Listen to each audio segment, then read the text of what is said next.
Welcome to the Dead Bedroom Revival Podcast. My name is Curry, your host. I'm very, very excited to be making this episode, and I really mean it. Like, very excited, like beyond excited, because I have a client result that I want to share with you, and the lessons that we learned from this are very powerful. So normally we'd charge, but this one is for free.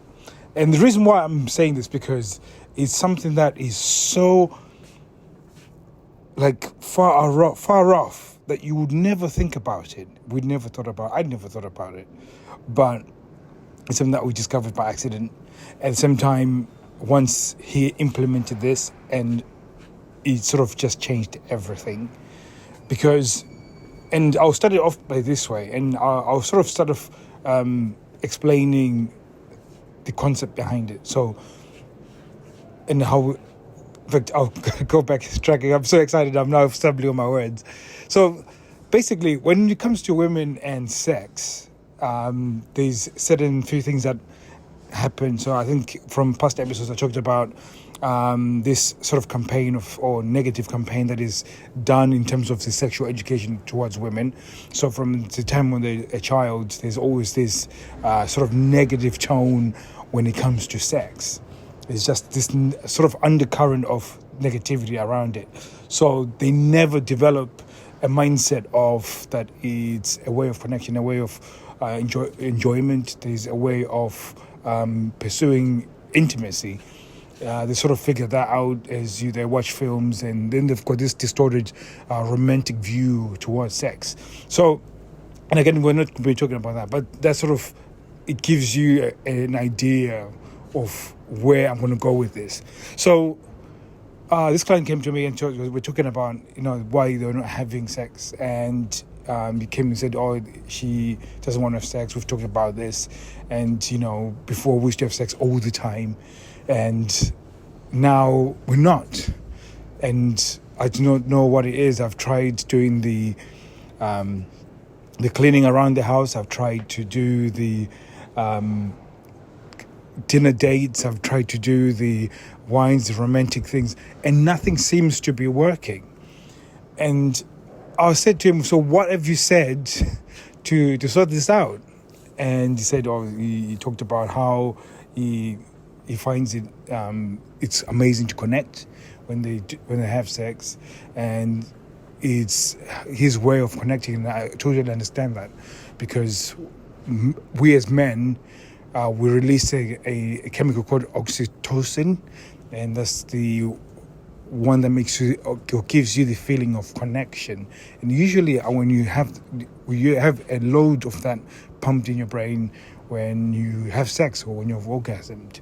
So this is the reason why it's huge for us to have sex, and it's very huge. So he explained from his perspective.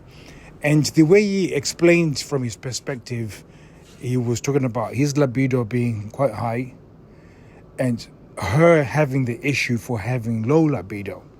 So the premise is that, the problem isn't that me, the problem is with you, because you used to desire sex and now all of a sudden you've stopped desiring it.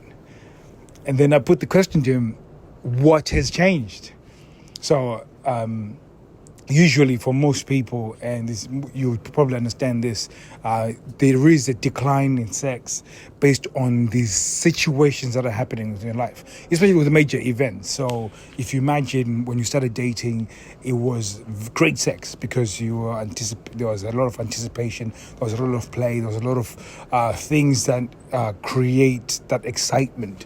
And then as you went in from dating to relationship, some of that novelty wore off. And then all of a sudden you were having great sex, but it wasn't amazing. And then, if you moved in together, again, there's some decline there. And a lot of it has to do with, anxiety and stresses of life. And now living day to day. And it's also trying to figure out how to live together as well, because you already have your own habits. She's got her own habits. And again, that creates friction. And depending on what sort of people you are, you either that friction becomes a way of you guys drifting, or it could be a way of you guys to get closer together. Usually, in most cases, it's something that causes people to drift a little bit. So I've sort of multi-layered the foundation of where I'm going with this. So knowing those two concepts that I've just laid down, I then asked him, so what has changed? And we detailed all these things. Yeah, they got married, got children, still try to do the dates. She told me that she loves me. We cuddle, we do all these things together. And I said, well, when you talk about sex and what it means to you and your relationship, what is it that you've said?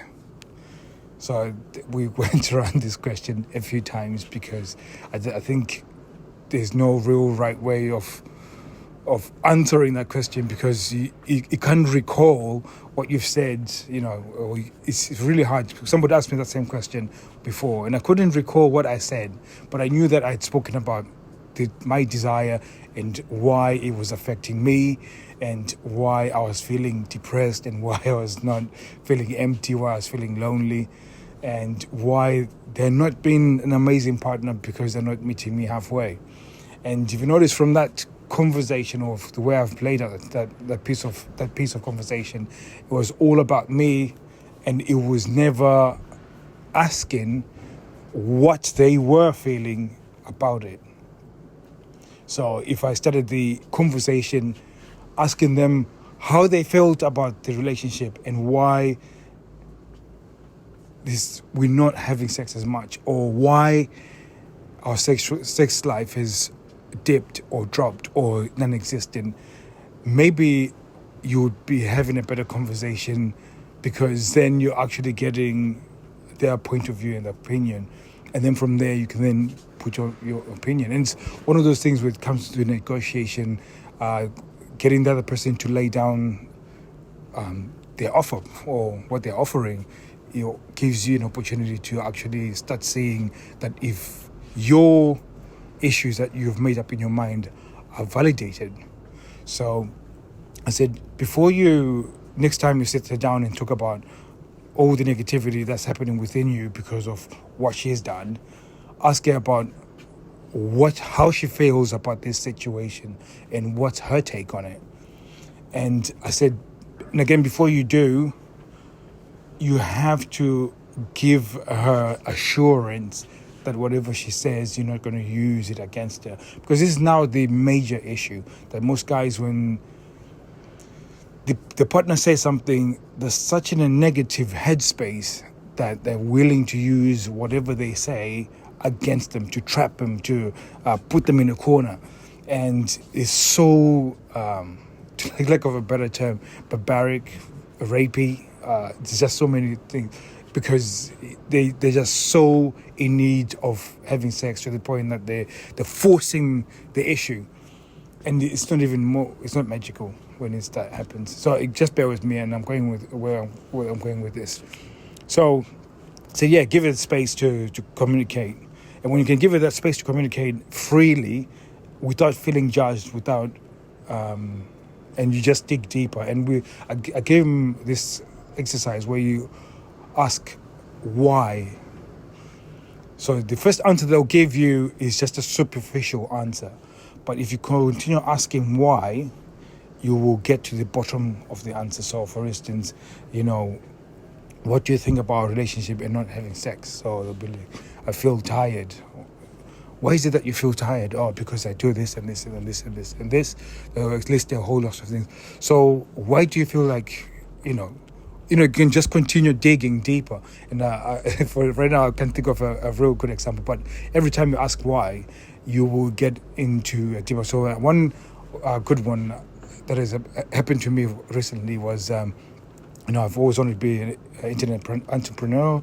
And then the reason why is because I've always wanted to be successful financially.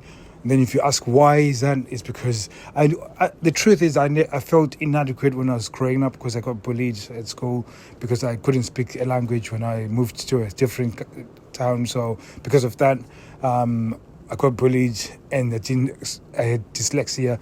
So because people bullied me, I've now felt like I need to be really successful so I can prove those people wrong that they called me dumb. And then, we've got to the real bottom reason why I really want to do this. So there's always a deeper reason. So he went through this process, and it took him a couple of weeks to actually really go and then knuckle down and really do this properly. And it turned out that she actually loves sex, but she just did not love the sex that they were having. Now, for most guys, I think it's an ego-crushing scenario when your wife tells you that you're not good in bed or you've got no skill.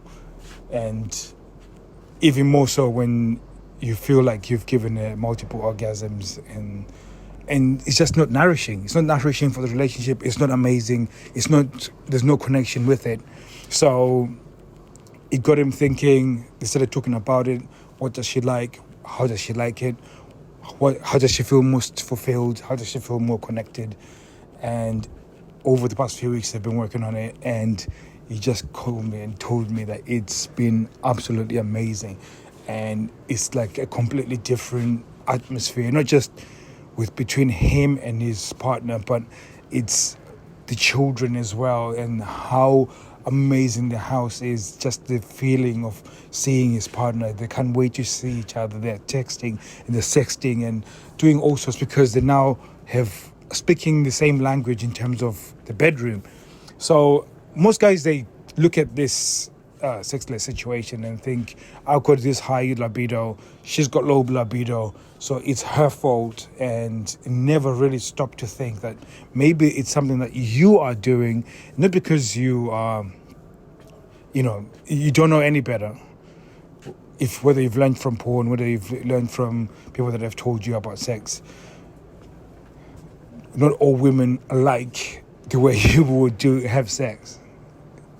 And it can be okay in the beginning stages when everything's exciting, but for a woman who's got children, who's got a career, and there's some level of her gaining some sort of satisfaction, some sort of connection, because you can imagine in a world where we are so connected with devices and so many people, and we are all still feeling a bit of loneliness, even more distant. People are not really connecting in a deep way. So when you come home and you cannot even connect with your partner, who is desperately wanting sex but is not seeking connection as well, it makes it 10 times more difficult. It's almost like a chore, and this is one of the things that it makes it so much harder for them to get to that point where they are even interested in having sex. So I'm going to cut this short now. So hopefully that was exciting for you as much as it was exciting for me.